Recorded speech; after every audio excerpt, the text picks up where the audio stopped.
Prince Andrew could lose his constant police protection as early as next month as a review into the Duke's security has been launched, it has been claimed.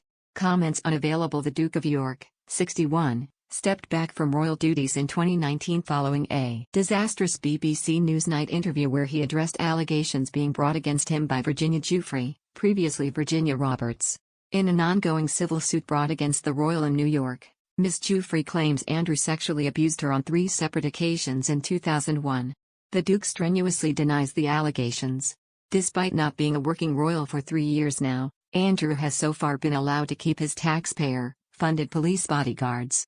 However, the Daily Mail reports that a full review of the prince's security is now being carried out by the Metropolitan Police and the Home Office. It comes after the Duke of York handed back all royal patronages and military appointments to the Queen last week. A statement from Buckingham Palace announced that Andrew will no longer use the title His Royal Highness in any official capacity and that he will fight his ongoing civil case as a private citizen.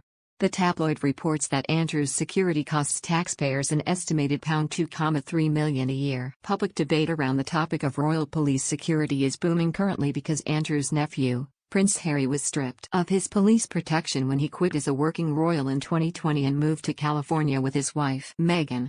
Harry has recently sought for this security to be reinstated when he returns to British soil with his family and has offered to foot the bill. The Duke has filed the claim for a judicial review against the Home Office decision not to allow him to personally pay for the security whilst in the UK. In light of this review, the Daily Mail reports that the Royal and VIP Executive Committee is now carrying out a review of whether Andrew's security situation is tenable. A source told the outlet, although no one will comment on it publicly, this is an issue that is now actively being discussed by the Met's Royal and VIP Executive Committee.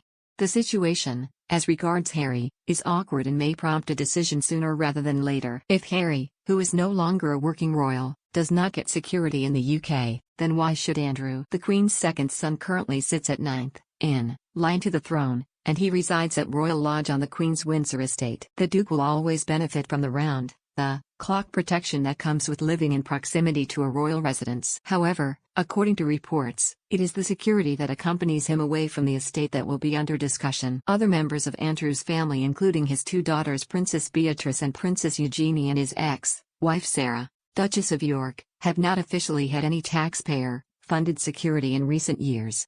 The York siblings have paid for their own private security for over a decade after they were stripped of their 24-hour police protection when a row erupted over the £500,000 annual cost. It was decided that they would only be given protection when they attended official events on behalf of the royal family, where there would already be a big police presence because of senior members.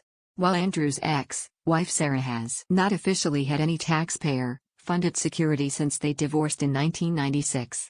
Other members of the firm, including Princess Anne and Prince Edward, have had their security scaled back in recent years too. While some of the Queen's grandchildren, including Zara Tindall and Peter Phillips, have never benefited from security as adults. Di Davis, a former head of royal security at Scotland Yard, called Andrew potentially losing his bodyguard as a big step.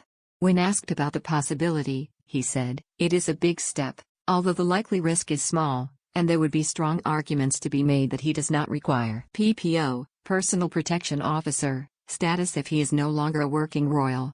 Neither the Metropolitan Police nor a representative for Andrew would comment when approached.